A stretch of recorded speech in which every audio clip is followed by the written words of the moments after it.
tus ojos en Cristo, lleno de gracia y amor,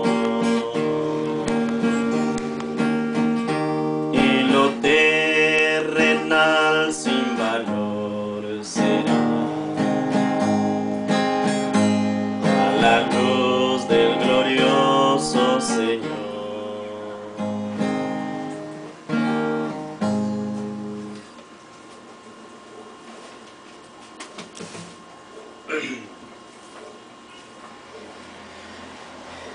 Padre nuestro, invocamos tu nombre en esta hora para suplicar que nos asista en la disertación de tu mensaje. Pedimos en este momento para que tú nos enseñes, para que en este momento que se abre tu santa y divina palabra, el Evangelio sea predicado con poder. Nosotros, delante de tu presencia, Señor, no somos nada. Solamente por tu gracia y tu misericordia podemos ser vasos útiles para que por medio de nuestras vidas pueda predicarse su divina y santa palabra, y que la misma pueda llegar al corazón de cada oyente y tener los efectos de arrepentimiento para vida eterna. Oramos en esta noche suplicando que tú bendigas el mensaje de una manera muy eficaz, que pueda abrir el entendimiento de cada uno de los oyentes. En el nombre de Cristo Jesús. Amén.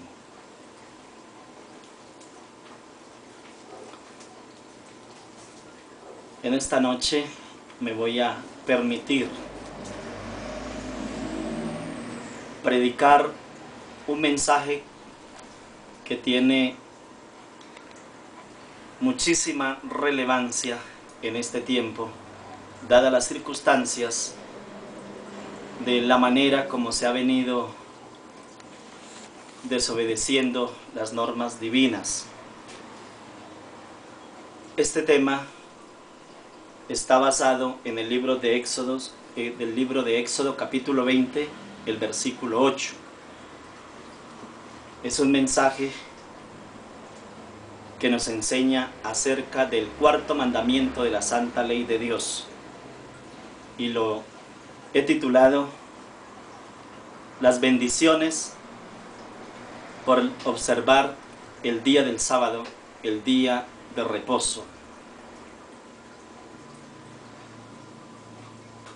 Es asombroso ver cómo la mayoría de las personas que se han dedicado a predicar el Evangelio generalmente predican la obediencia, pero en la práctica no es así.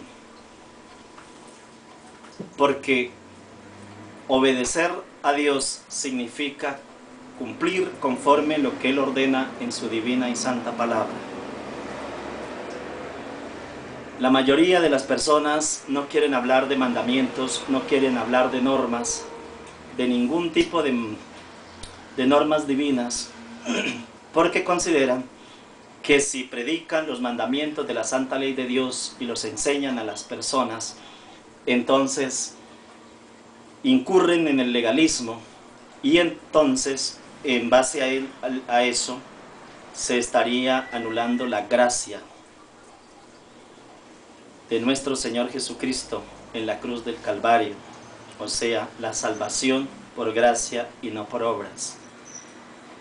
Permítame decirle, apreciado amigo, que esa percepción es completamente equivocada.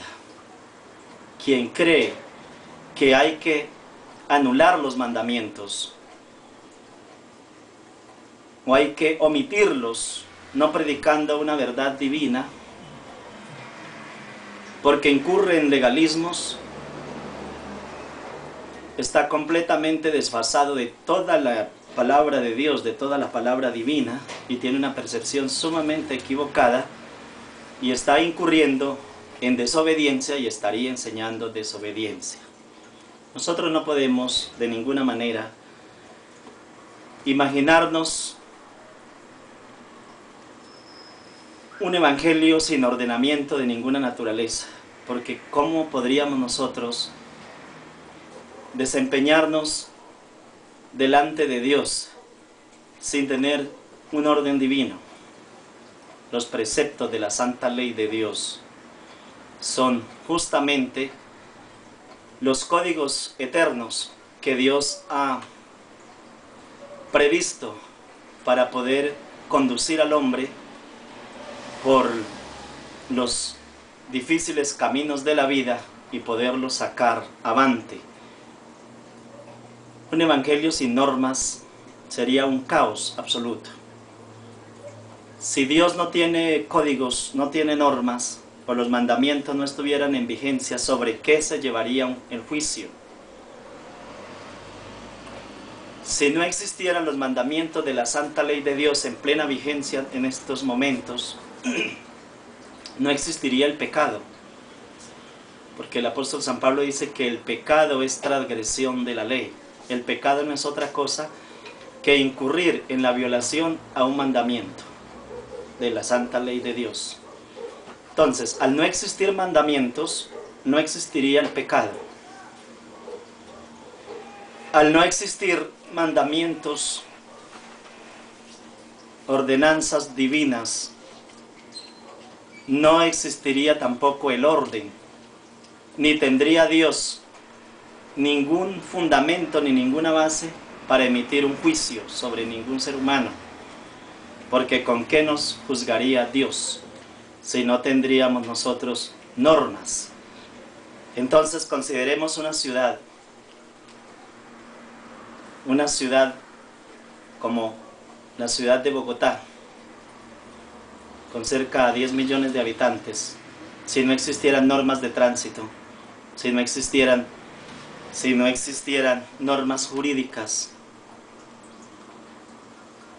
si no existiera un código penal, si no existiera un código de procedimiento penal, si no existiera un código civil y un código de procedimiento civil, si no existiera un código de tránsito, si no existiera un código de policía, estaríamos viviendo nosotros en medio de un caos terrible.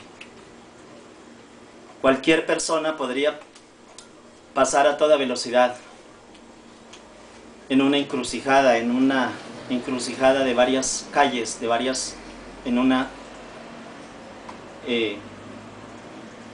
una glorieta, en cualquier lugar, sin ningún tipo de norma, porque no se sabría quién tiene la prelación. Pero existen unas señales en la ciudad para todo tipo de comportamientos, para regular los comportamientos. Las señales de tránsito se encuentran en todas partes, no solamente dentro de la ciudad, sino también en los caminos, porque las señales son preventivas, son informativas y son reglamentarias.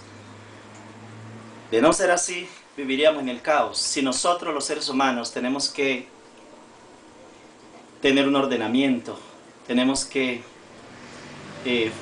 elaborar unas normas para podernos entender y para podernos mover dentro de unos parámetros donde se puedan respetar los derechos de otros seres humanos. Entonces, ¿cuánto más Dios, mi apreciado amigo?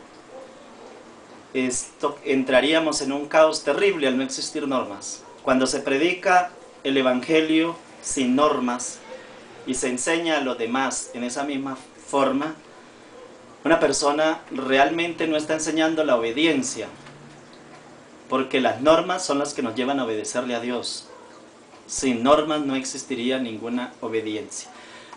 Con esta introducción me voy a permitir entrar de lleno a uno de los mandamientos que la mayoría de las iglesias que dicen ser cristianas lo han omitido. Creyendo enseñar verdades, están pisoteando la verdad de Dios de una manera descarada y vergonzosa realmente. El capítulo 20, versículo 8, dice lo siguiente: acuérdate del día del sábado. Han sido tantas las ganas de quitar el sábado de la palabra de Dios, a tal punto que le colocan un asterisco y le dice que equivale a día de reposo. Pero no olvidemos, amigos, que el sábado es el séptimo día de la semana, el día de reposo de Dios, el día de descanso por excelencia, y veamos todos los atributos que Dios le ha dado a ese día como una bendición para el hombre el observar ese mandamiento. Pero no significa que solamente hay que guardar el sábado. Estoy enfocándome en el sábado no porque sea el único mandamiento importante. Todos los mandamientos de Dios son sumamente importantes. Lo que ocurre es que es el mandamiento más olvidado y el más pisoteado por los mismos predicadores de la palabra. Entonces me voy a permitir hacer la lectura conforme está escrito. Acuérdate el día del sábado para santificarlo. 6 días trabajarás y harás toda tu obra, mas el séptimo día es sábado para Jehová tu Dios. No haga en él obra alguna, tú ni tu hijo, ni tu hija, ni tu siervo, ni tu criada, ni tu bestia, ni tu extranjero que está dentro de tus puertas. Encontramos aquí una orden explícita de Dios. Y luego nos da una explicación en el versículo 11, dice: porque en 6 días hizo Jehová los cielos y la tierra, el mar y todas las cosas que en ellos hay, y reposó en el séptimo día. Por tanto Jehová bendijo al día de reposo y lo santificó. La palabra reposo, como dije antes, equivale al sábado. Entonces dice aquí: porque en 6 días hizo Jehová los cielos y la tierra, el mar y todas las cosas que en ellos hay, y reposó en el séptimo día. Por tanto, Jehová bendijo al día del sábado y lo santificó. Les ruego, apreciados amigos, especial atención en este aspecto.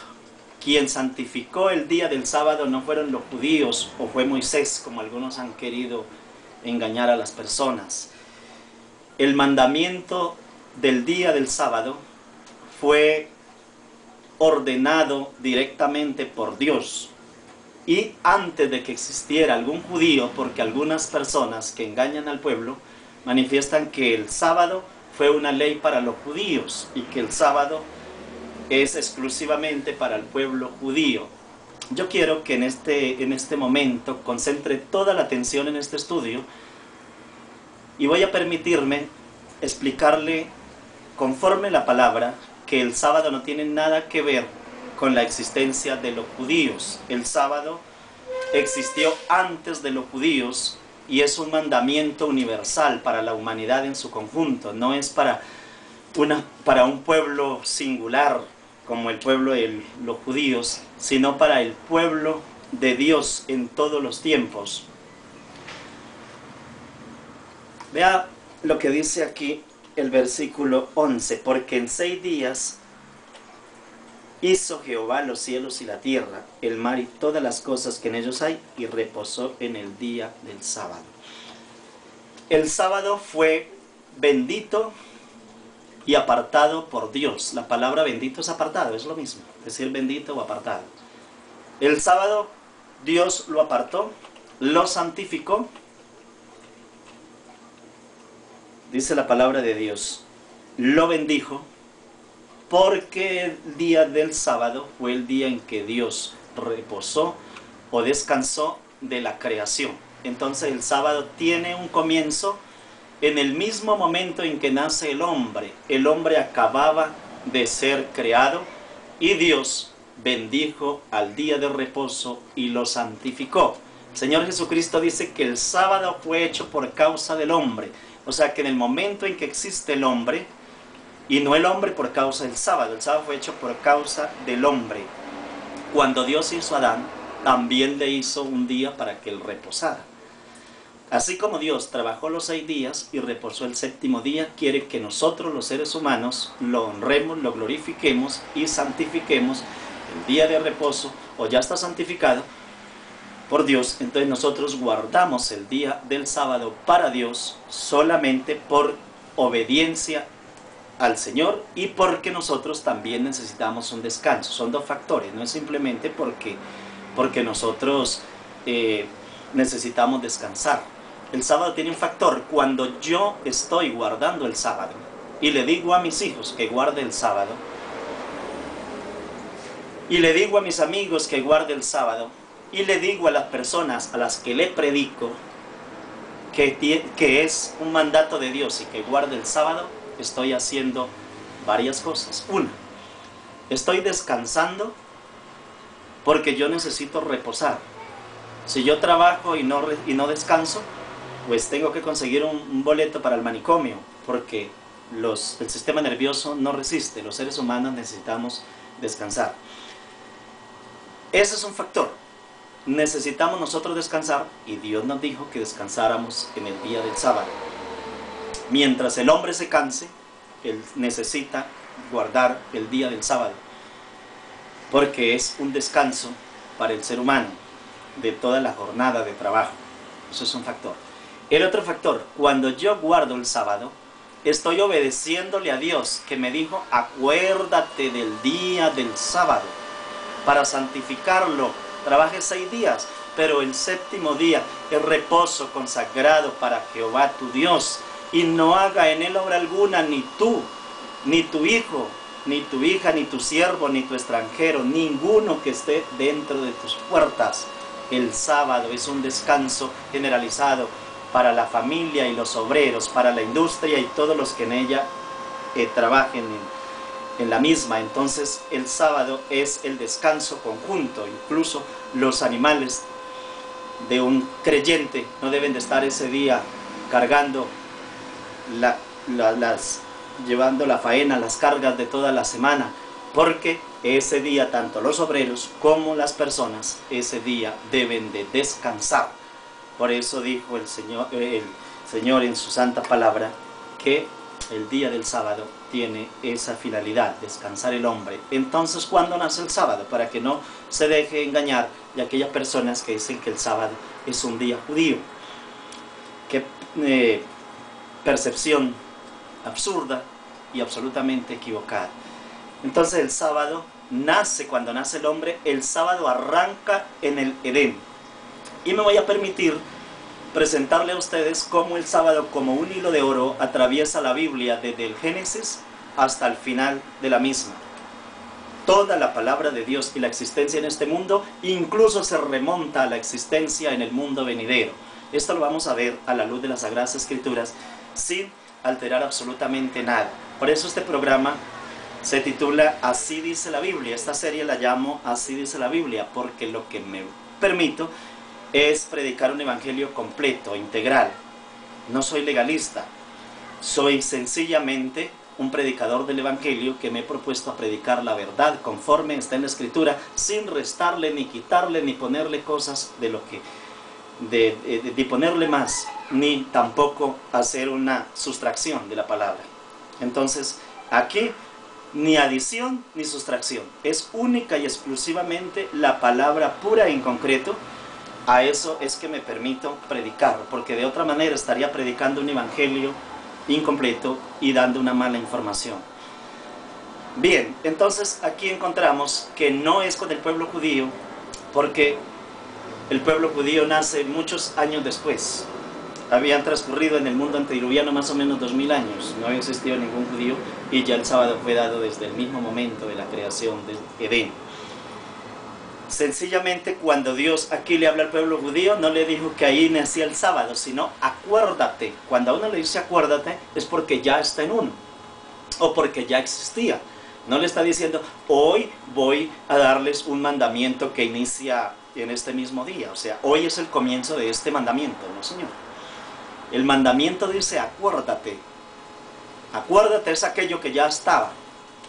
Lo está en ese momento haciendo una remembranza.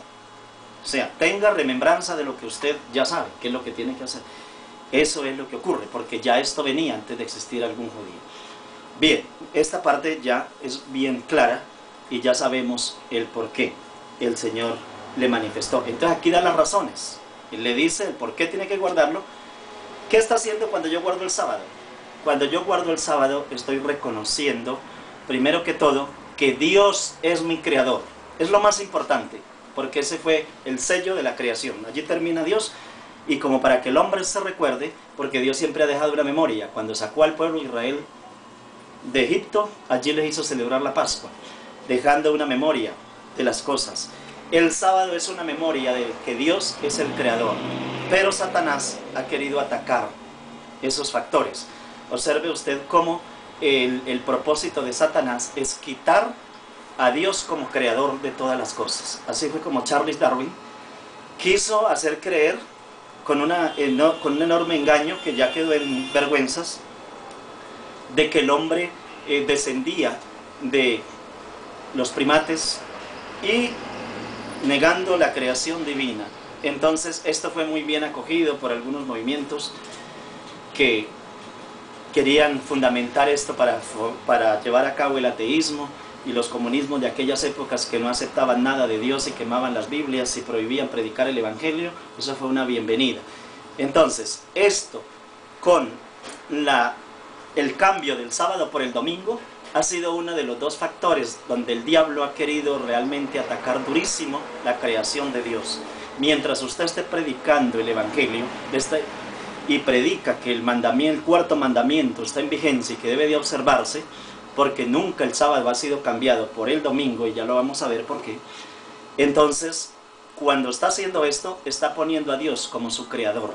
Está poniendo a Dios en primer lugar, que es el creador de este universo, y que Dios reposó en el día del sábado y lo santificó. Entonces, siempre que usted observe el sábado, le puede decir a sus hijos: observamos el sábado porque necesitamos un descanso, pero ante todo porque Dios nos enseñó. No era que Dios estuviera cansado, pero Dios quiso enseñarnos a nosotros que Él reposaba para que como Él hace, como dijo el Señor Jesucristo, para que como yo hago, vosotros también hagáis. Entonces, esa era una enseñanza y un reconocimiento de autoridad. El sábado nos está enseñando a nosotros que Dios es soberano, que Dios tiene autonomía, que Dios es el creador. Lo estamos colocando Él como nuestro soberano, como nuestro creador. Ese es un factor muy importante. Pero el observar el sábado trae muchísimas bendiciones. Voy a permitirme abrir la palabra de Dios en el libro de Isaías, porque en el libro de Isaías encontramos una promesa de bendiciones también que Dios da. Es Isaías 58 y el versículo es el versículo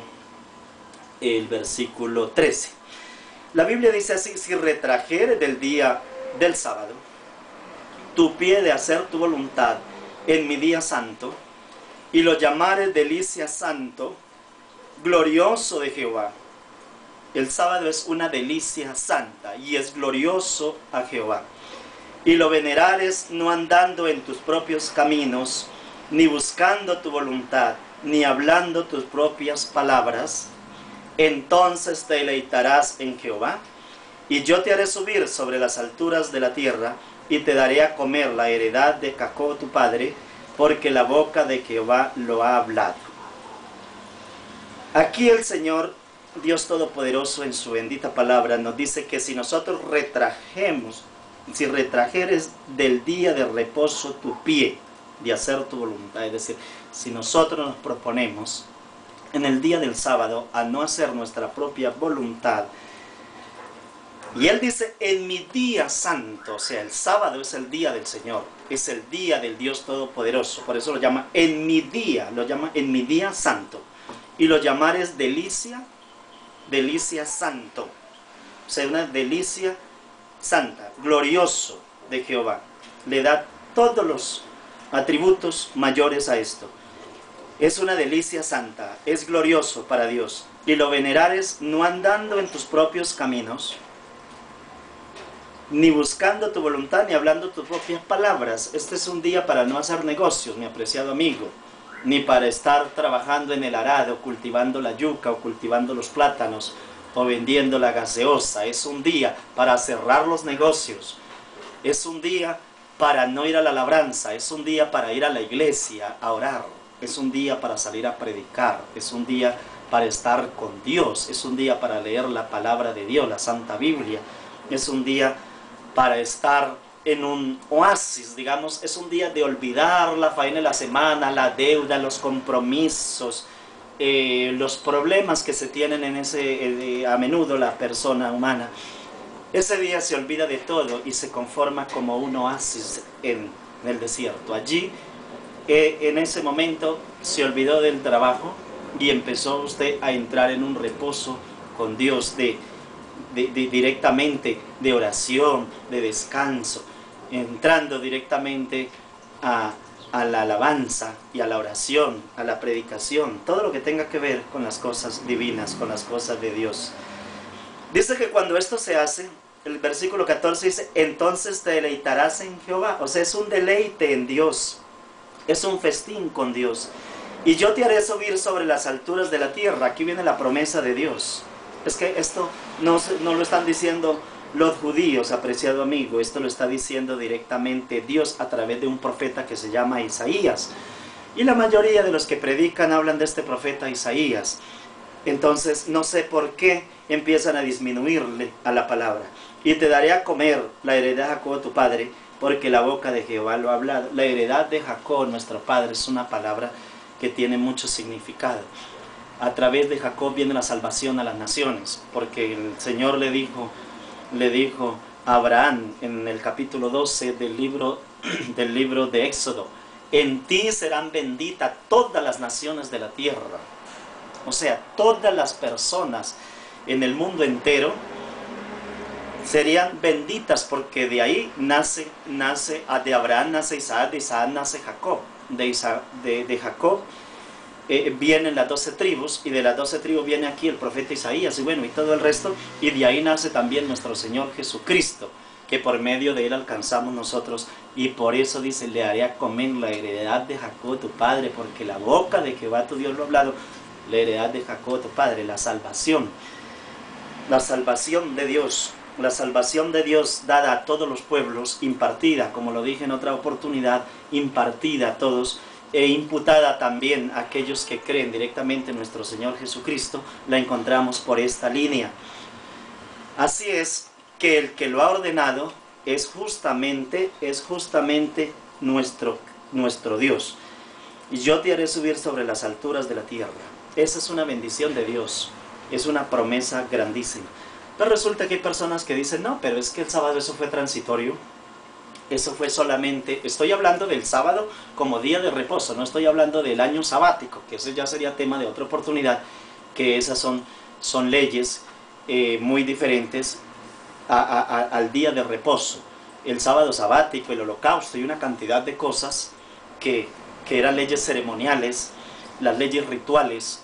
Es que hay leyes espirituales, como la que estamos leyendo ahorita, escrita por el dedo de Dios, y hay una cantidad de leyes ceremoniales que quedaron abolidas. No podemos hacer un solo conjunto y no discernir entre las cosas que están en vigencia y las cosas que quedaron abolidas, como la circuncisión, el cordero, porque el cordero es el mismo nuestro Señor Jesucristo. Entonces mal haríamos llevar corderos a sacrificar, porque estaríamos invalidando la muerte de nuestro Señor Jesucristo. Pero el sábado no tiene nada que ver con la muerte de nuestro Señor Jesucristo, porque el Señor Jesucristo no simbolizaba en sí su vida, no estaba simbolizando absolutamente nada de estas cosas para extinguirlas, ni el adulterio, ni la fornicación. Sí podemos encontrar el perdón en nuestro Señor Jesucristo, naturalmente, al haber violado todos estos preceptos, pero no significa que los preceptos no existen. Existe el perdón. ¿Por qué? Porque hay un mandamiento que nos lleva a entender que hemos pecado, y entonces Él nos perdona, pero es un asunto muy diferente. La ley tiene que seguir en vigencia, porque si no hubiese ley, no habría tampoco pecado, ni tampoco habría perdón, porque ¿de qué nos iría a perdonar Dios? Estaríamos nosotros predicando lo mismo que está predicando José Luis, el que se hace pasar por Jesucristo, José Luis Miranda. José Luis de Jesús Miranda es un sujeto que actualmente vive en los Estados Unidos, nació en Puerto Rico, y este señor dice que no existe el pecado, que el pecado es una invención del hombre y que no existe ningún tipo de pecado. Pues yo creo que en este caso está predicando muy parecido a aquellos que no predican los mandamientos, porque el que dice que los mandamientos quedaron abolidos en la cruz, Pues entonces no hay pecado, porque sin mandamientos, ¿cómo va a haber pecado? Yo no puedo violar una norma si no existe la norma.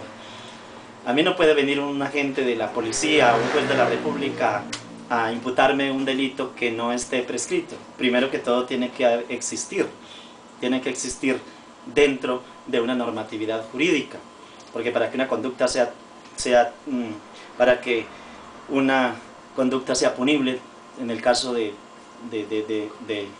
las imputaciones penales, tiene que ser típica, tiene que ser antijurídica, tiene que ser culpable, tiene que ser típica, tiene que estar dentro de un código. Para que sea típica tiene que haber una norma que la tipifique. Entonces, no existiendo pecado, no existiendo ley, no existiría el pecado. Estaríamos en las mismas condiciones del que dice que Él es Cristo, encarnado, el Cristo resucitado, y que Él es Cristo, y se coloca un 666, el señor José Luis de Jesús Miranda, y entonces tiene millones de personas engañadas con su cuento de que no existe ley ni existe pecado. Eso es lo que Satanás ha querido hacer y allá ha venido llevando las cosas. Por eso es que es importante leer la palabra de Dios. Ahora miremos lo que dice la Escritura.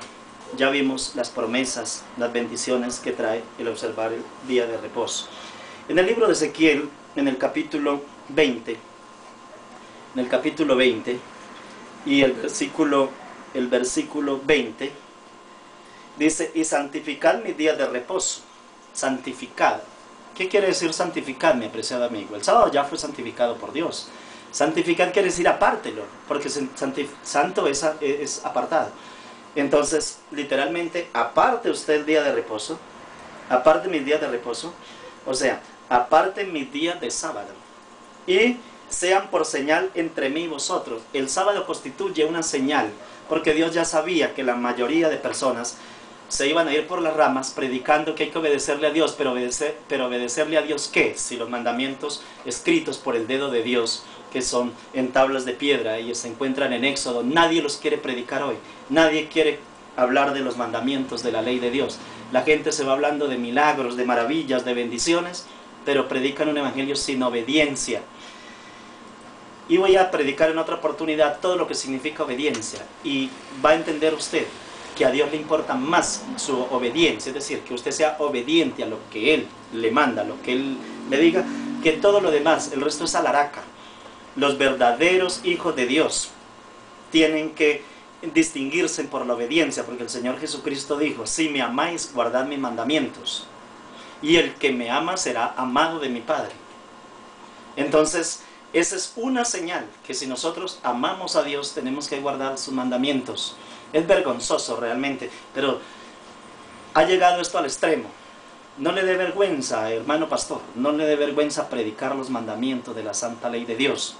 Hágalo en su iglesia, porque de otra manera usted anda mal. Si usted cree que escondiendo los mandamientos para estar a tono con el resto de la gente que lo está haciendo, está escondiendo la verdad, y la verdad tiene que predicarse. ¿Por qué anda mal el mundo? En los Estados Unidos, cuando se formó los Estados Unidos, cuando emigraron desde Inglaterra, esa cantidad de personas que querían vivir sin papa y sin rey, y propendían por unas libertades, abolir la esclavitud y otra serie de factores, y llevar adelante los derechos universales del hombre. Los Estados Unidos se funda en los mandatos de Dios, o sea, pone la santa ley de Dios en alto relieve, y en todos los lugares donde se administraba justicia, tanto en los juzgados como también en los tribunales y en las cortes, allí tenían que estar los mandamientos de la santa ley de Dios. Todos tenían que tener los mandamientos de la santa ley de Dios. En las escuelas también tenían que existir los mandamientos de la santa ley de Dios. Allí encontraba el niño: no matarás.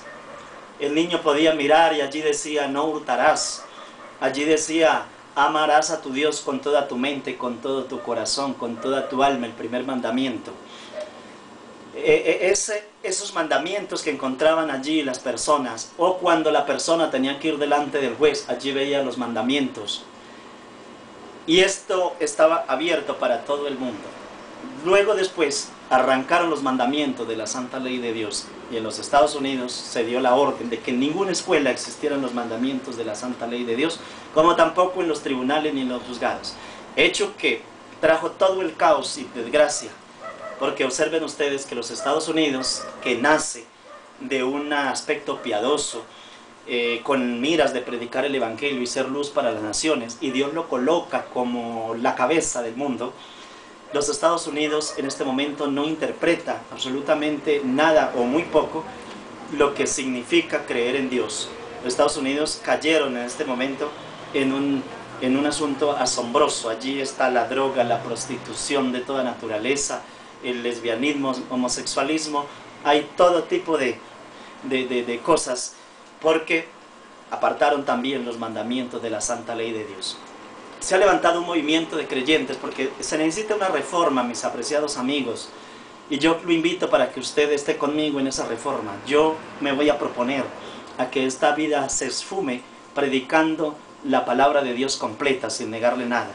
En los Estados Unidos hay un grupo de pastores de mucho renombre y algunos de un entendimiento enorme y de fama internacional, que ya han empezado a darse en cuenta que predicar un evangelio sin normas, sin mandamientos, no tiene ningún sentido. Sin que esto vayan a incurrir a decir que entonces ya nosotros estamos predicando una salvación basada en legalismos y que entonces perdimos la gracia. No, amigo, no vaya a creer eso jamás. El evangelio se tiene que predicar, que la salvación nosotros la adquirimos mediante la muerte y resurrección de nuestro Señor Jesucristo. O sea, la salvación es por gracia. No significa que el guardar los mandamientos invalide la gracia, es una obediencia hacia Dios. Nosotros por guardar los mandamientos, el solo hecho de guardar la ley no nos salva. Yo puedo guardar todos los mandamientos conforme están, porque no solamente los 10 mandamientos de la santa ley de Dios. Los judíos en este momento dicen que tienen 626 mandamientos, si mal no estoy, escuchaba a un rabino. Entonces, los judíos, como todavía ellos están guardando la circuncisión y una cantidad de leyes que perecieron, más sin embargo, nosotros nos tenemos que circunscribir única y exclusivamente a lo que está en vigencia, los mandamientos que están en vigencia. Los mandamientos de la santa ley de Dios se encuentran en vigencia y no han sido abrogados. El Señor Jesucristo dijo: no piensen ustedes que yo vine a abrogar, o sea, a eliminar, a extinguir la ley ni los profetas. Porque de cierto os digo que hasta que perezca el cielo o la tierra, ni una jota, ni una tilde perecerá de la ley. Apreciado amigo, los mandamientos son para Dios tan importantes que alguien dijo: bueno, entonces, ¿por qué cuando el Señor Jesucristo murió en la cruz del Calvario, a quién le estaba pagando las penas? ¿A Dios, al Padre o a Satanás? Es una pregunta sumamente profunda. ¿A quién les pagó entonces Dios el precio de mi culpa, el precio de mi pecado? Entonces, alguien quedó pensando y no encontró cómo responder con facilidad. Pero en últimas, dice, la pregunta es bien profunda. Si digo que le pagó el precio de mi culpa, o el precio de la culpa de la humanidad, se la pagó al Padre, el Señor Jesucristo estaría siendo más amoroso y más benevolente que el mismo Padre, porque Él estaba pagándole al Padre mi culpa. Entonces, ¿a quién le pagó? Y si digo que le pagó a Satanás, estaríamos entonces poniendo a Satanás por encima de todo lo demás, y que el mismo Jesús tuvo que irle a entregar su vida a Satanás. No encontraba por dónde darle respuesta al asunto. En últimas se llegó a la conclusión de que el Señor Jesucristo le pagó el precio de sus pecados, del mío y el de la humanidad entera, a la justicia. Le pagó a la justicia. Esto lo hizo el Señor Jesucristo, porque cuando Él pone una ley, es como la ley de Media y Persia, como decían los como dice la Biblia en los antiguos. La ley no se puede anular, la ley no se puede abrogar, la ley tiene que cumplirse. Como el hombre no pudo, la justicia de Dios tenía que obrar. Como la justicia de Dios era inexorable, porque la ley no puede ser violada y no recibir ningún tipo de castigo. Entonces Jesús se toma todo el castigo él mismo y lo paga a nombre de esa justicia divina. Pero los mandamientos no los abroga, los mandamientos quedan ahí. Por eso dice el apóstol San Pablo: si alguno pecare. Esto significa que la ley queda en vigencia, porque sin ley no habría pecado. Entonces, si alguno pecare, usted se arrepiente hoy y Dios le perdona sus pecados.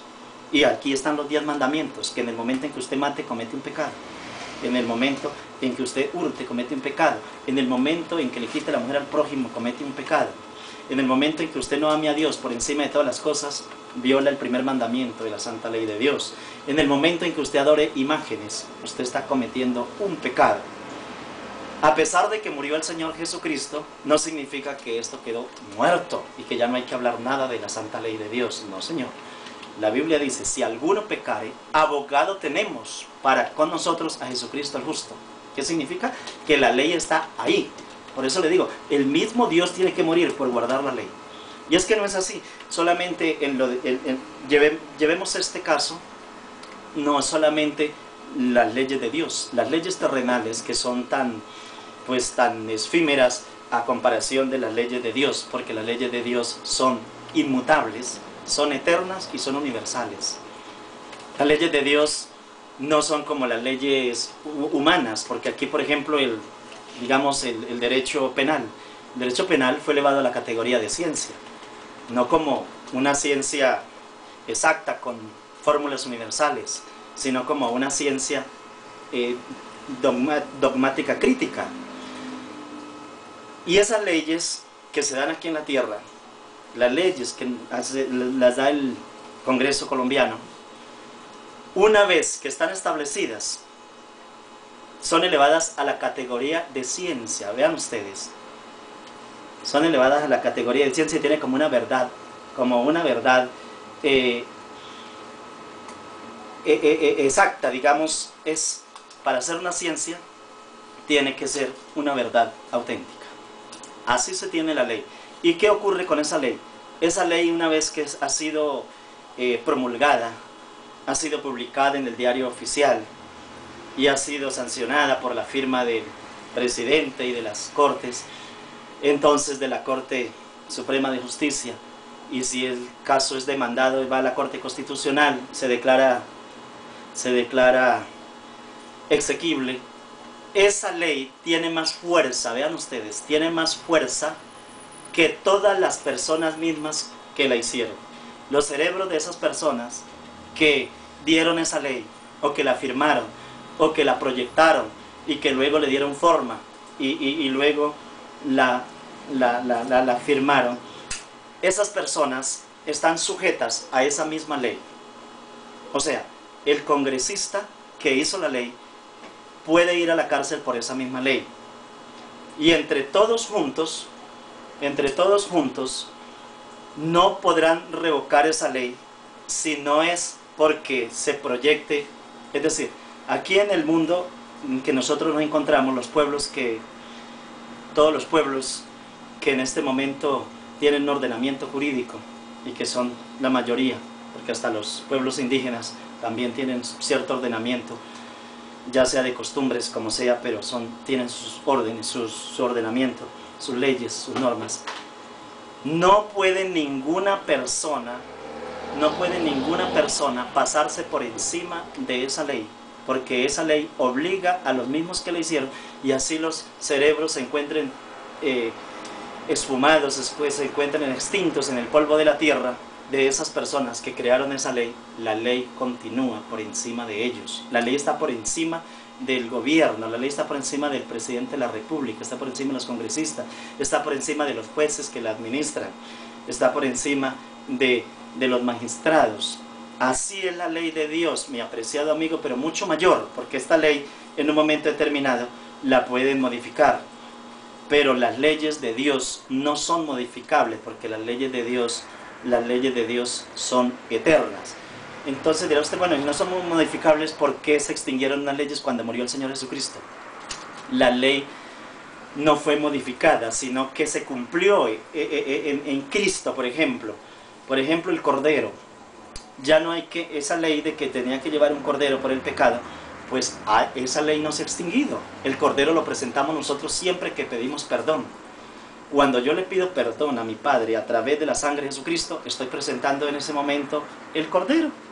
Pero ya no es un animal, yo estoy presentando el Cordero vivo, el Cordero de Dios que quita el pecado del mundo. La ley no se ha extinguido, yo tengo que presentarme siempre con ese Cordero.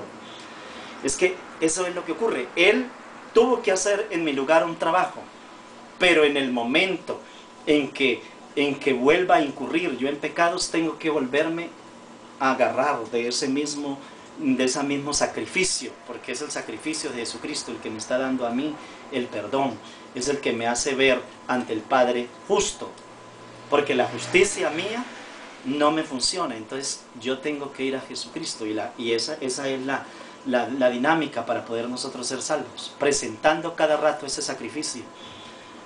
Una sola vez lo presentó Jesucristo por todos, pero yo sí tengo que invocarlo, y usted también tiene que invocarlo, y cada persona que se tiene que invocarlo todos los días, porque nosotros, sin el perdón por medio de nuestro Señor Jesucristo, ¿qué podemos hacer? Entonces, si alguno está en Cristo, por eso dice la palabra, nueva criatura es, las cosas viejas pasaron, y aquí que todas son hechas nuevas. Nosotros dejamos el viejo hombre de pecado, iniciamos hacia Dios. Si no violamos las normas de Dios, pues listo, lo que dice el apóstol San Pablo, las cosas viejas pasaron, porque la ley debe estar escrita en la mente y en el corazón. Avanzamos adelante con este precioso tema, a efecto de reflexionar de la mejor manera posible.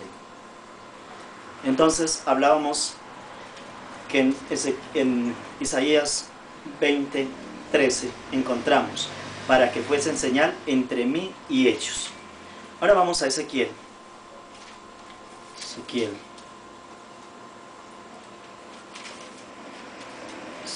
capítulo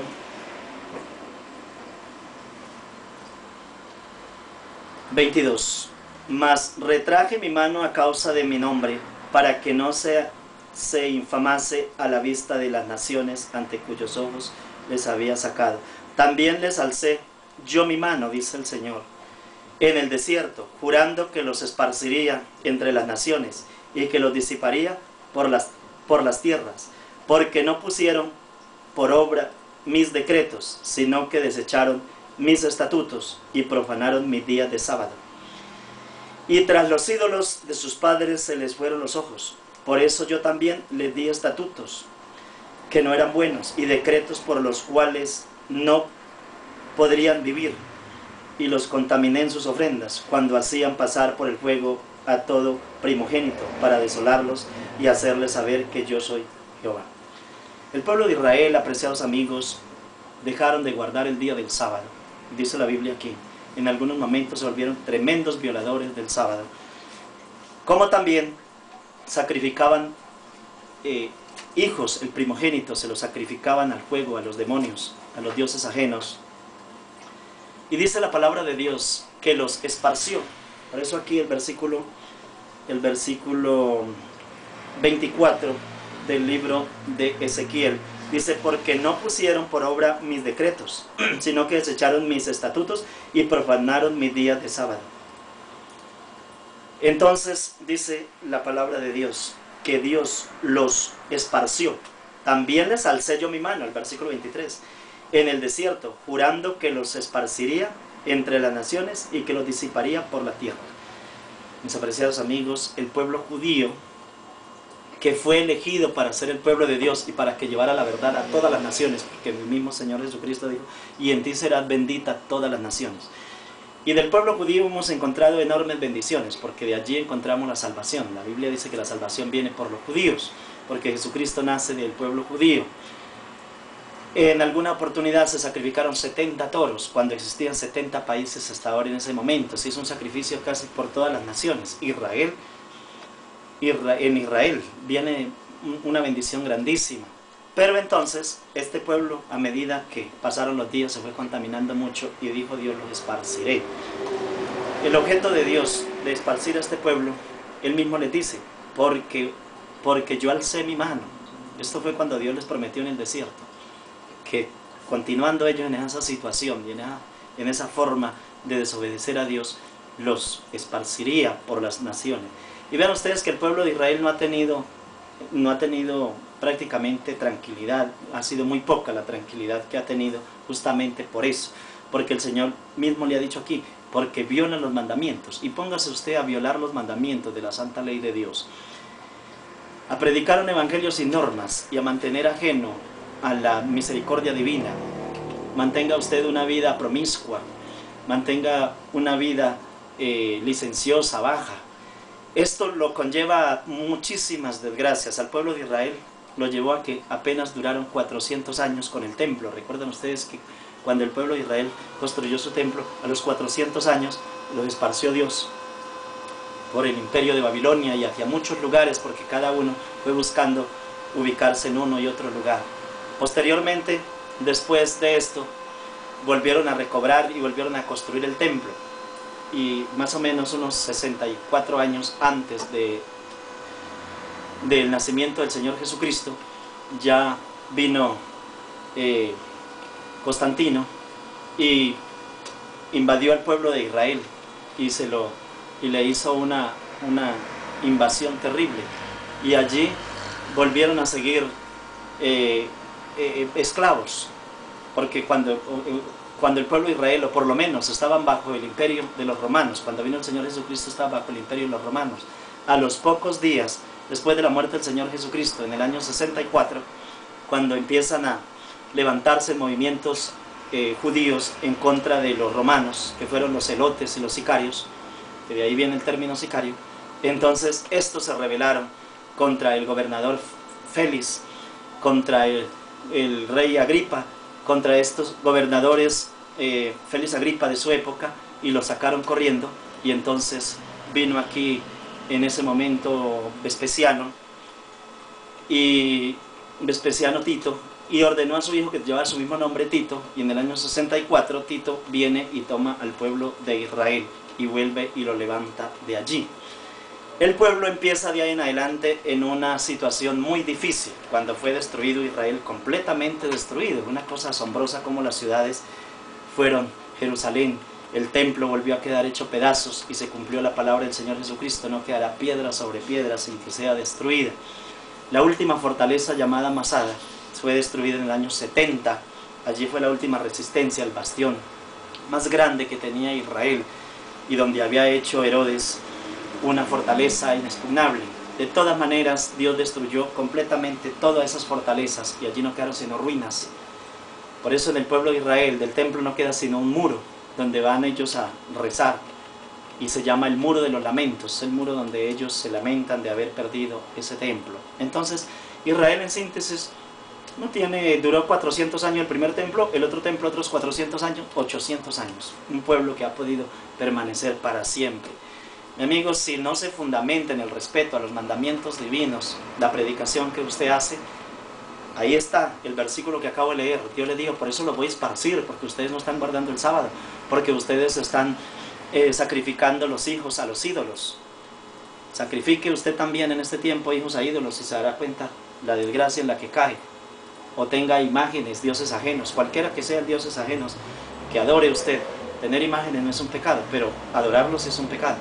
Entonces, el asunto es que usted todo lo que adore por encima de Dios está cometiendo un pecado, porque está violando los mandamientos. Estoy predicando sobre el sábado, pero a ratos me tengo que expandir hacia otras latitudes a efecto de darle a entender lo que quiero proponerme, y es a llevarlo a la obediencia, porque yo quiero una obediencia integral. Les voy a demostrar en este momento, a la luz de las Sagradas Escrituras, que el Evangelio, porque a usted le dice que es que el sábado fue en el Antiguo Testamento.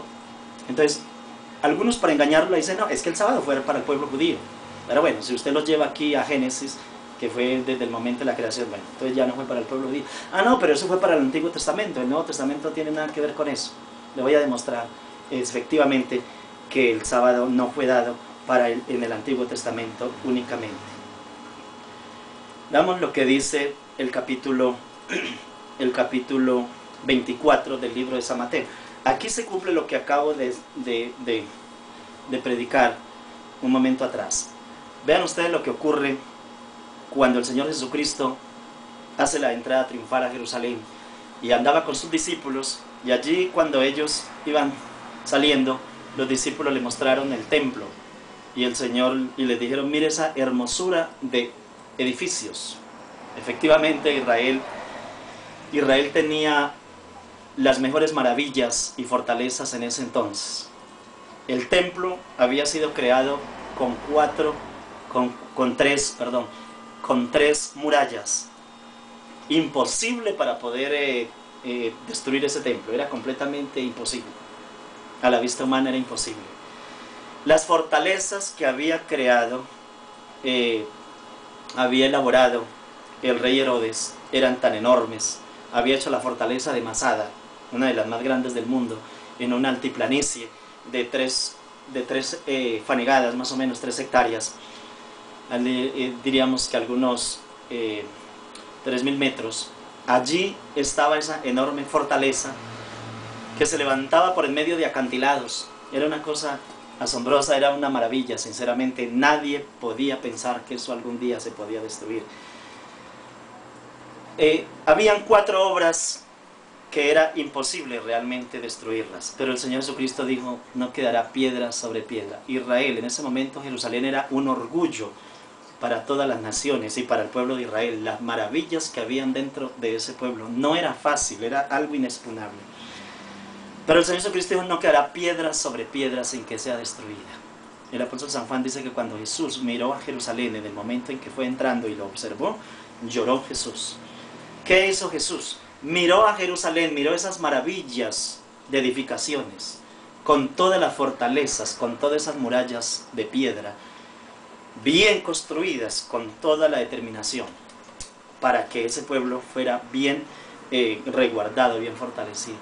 Nadie creyó que eso llegara a destruirse, pero la profecía de Jesús sí lo predicó en su momento, lo manifestó y dijo: no quedará piedra sobre piedra.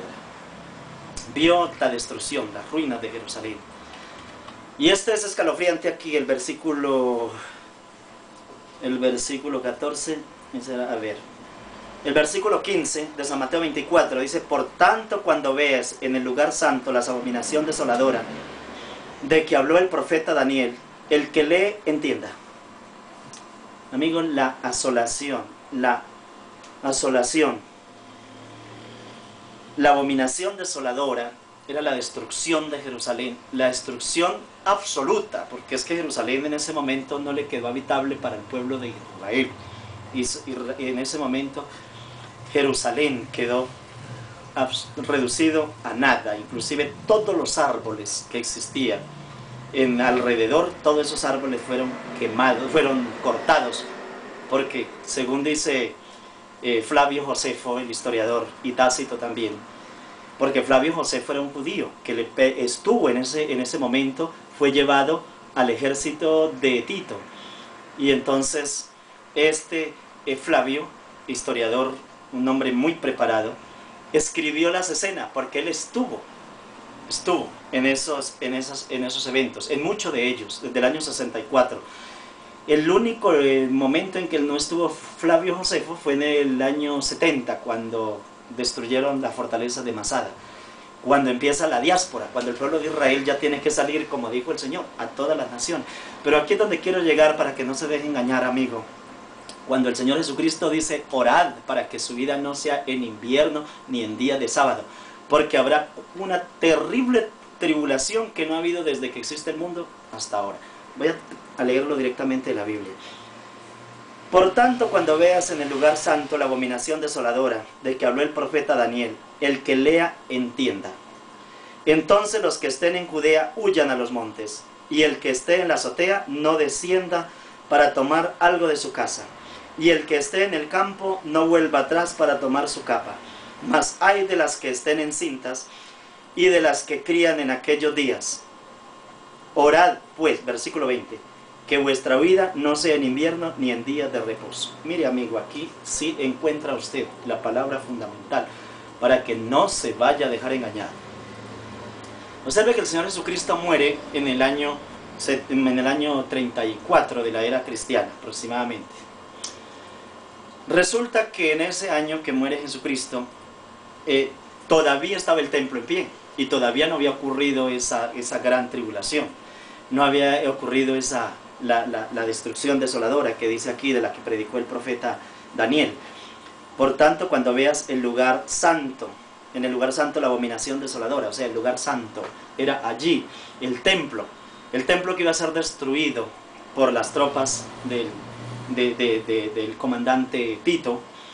Entonces, cuando se viera esa destrucción, tenía que entender que en ese momento se estaba cumpliendo la profecía de Daniel, y en ese momento no podría venir la persona a devolverse a tomar ni la capa, ni a tomar absolutamente nada. Huya, porque la cosa es difícil. Esta entrega la hizo el mismo Dios. Dios entregó a ese pueblo. Aquí no estaba Dios defendiendo a Israel en ese momento. Dios lo estaba entregando. ¿Y por qué lo entregaba? Porque así estaba la profecía. Ya Dios lo había dicho. Pero no era simplemente por la profecía, sino porque esta gente rechazó. Primero rechazó la salvación. Dijo el Señor Jesucristo: a los suyos vino y los suyos no lo conocieron. Además ellos dijeron: la sangre de este justo caiga sobre nosotros y sobre nuestros hijos. Ahí estaba. Por otra parte, estas personas no estaban guardando fielmente los preceptos divinos. Esta gente se había convertido en unas sectas religiosas que eran las siguientes. En ese momento tenían los fariseos, que eran los que se decía tratar de interpretar de la mejor manera la ley. Pero ¿qué pasaba con la ley?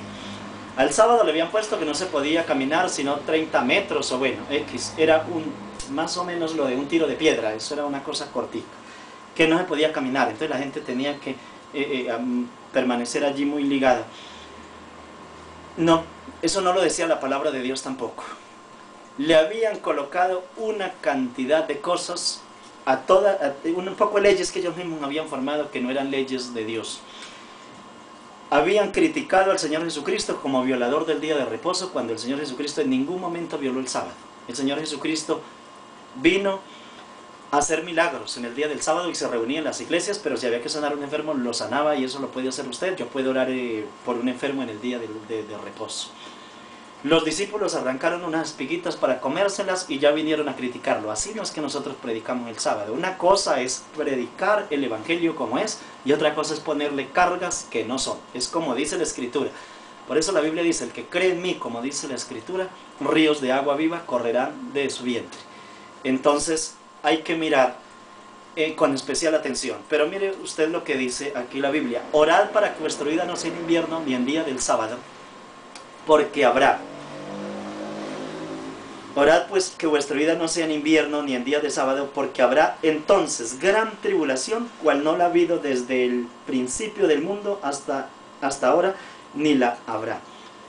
Esa tribulación es completamente imaginable. Ningún ser humano en este momento, por más que trate de asimilar esto con otras masacres y cosas difíciles, incluso cuando el pueblo de Israel tuvo que comerse la cabeza de los asnos y sacrificar a sus hijos, esto no tiene ni un ápice de comparación a lo que fue esta gran tribulación.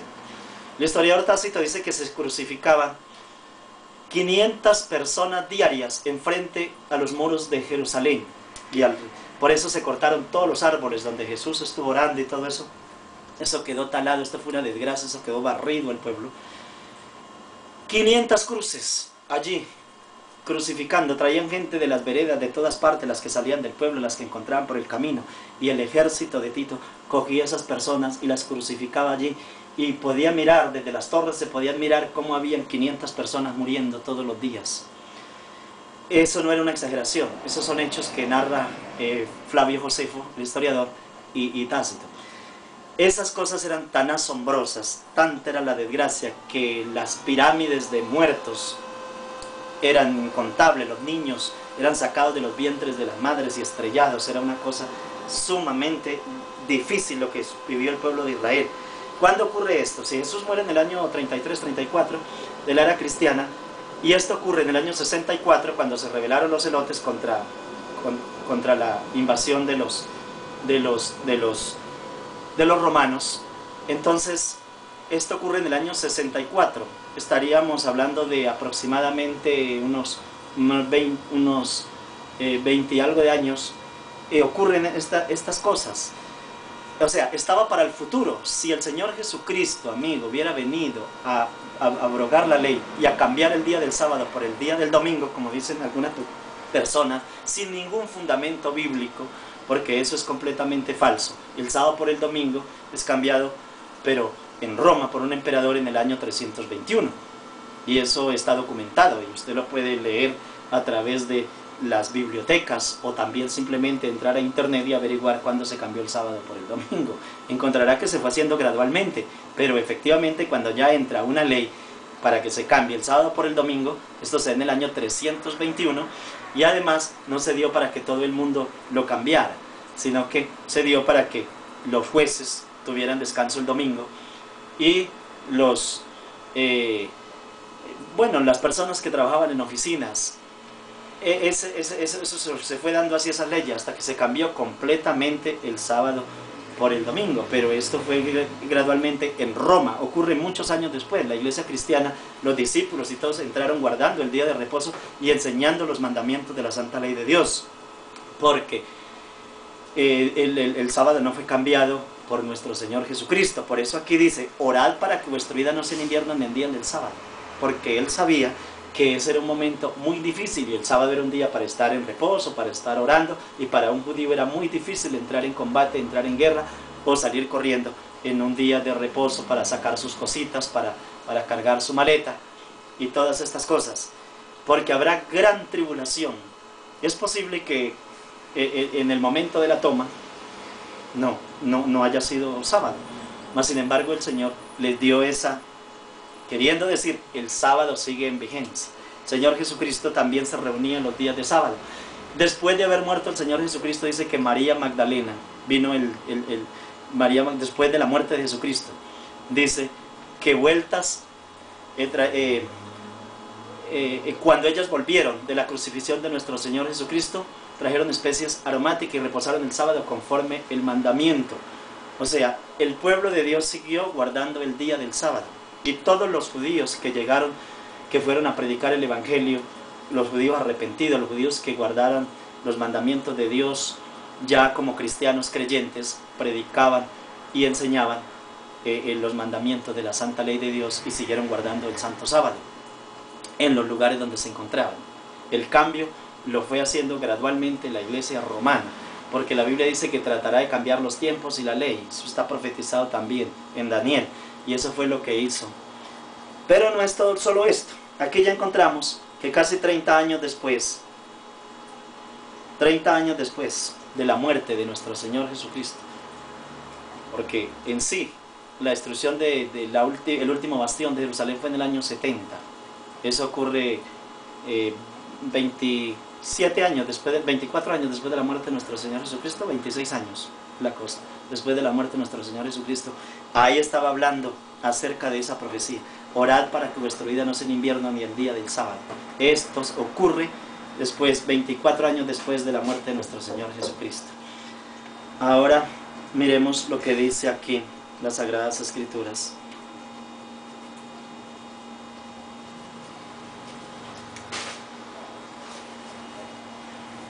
No, 34 es 34 años después de la muerte de nuestro Señor Jesucristo se cumple esa profecía a cabalidad. Pero aquí los voy a llevar a un texto final para terminar este programa, esta disertación, en el capítulo 66 del libro de Isaías, capítulo 66. Con esto,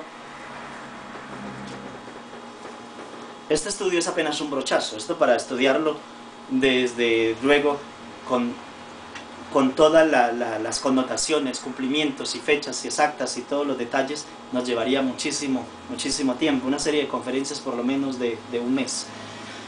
Pero aquí, a grandes rasgos, me voy a permitir leerles el capítulo, en el libro de Isaías, el capítulo 66, que es muy importante para que entendamos cómo efectivamente nuestro Señor en todos los tiempos ha querido darle una una dirección a su pueblo y hacerles ver cómo los mandamientos de la santa ley de Dios son eternos. Pero veamos el capítulo 66 y el versículo, vamos a leer desde el 21, desde el 22. Porque como los cielos nuevos y la tierra nueva, porque como los cielos nuevos y la nueva tierra que yo hago, permanecerá delante de mí, dice Jehová, así permanecerá vuestra descendencia y vuestro nombre. Dice aquí que Dios va a hacer una tierra nueva y un cielo nuevo. Y que ese cielo nuevo y esa tierra nueva va a permanecer para siempre, pero que así permanecerá también nuestra descendencia y nuestro nombre. O sea, nuestros hijos y nuestro nombre en la tierra nueva, para siempre. Y veamos cómo el sábado se remonta más allá de la existencia de este mundo que va a ser renovado, porque el mundo no se va a acabar, pero sí va a ser transformado, va a ser renovado, va a haber una tierra nueva y un cielo nuevo en los cuales morará la justicia, dice la palabra de Dios.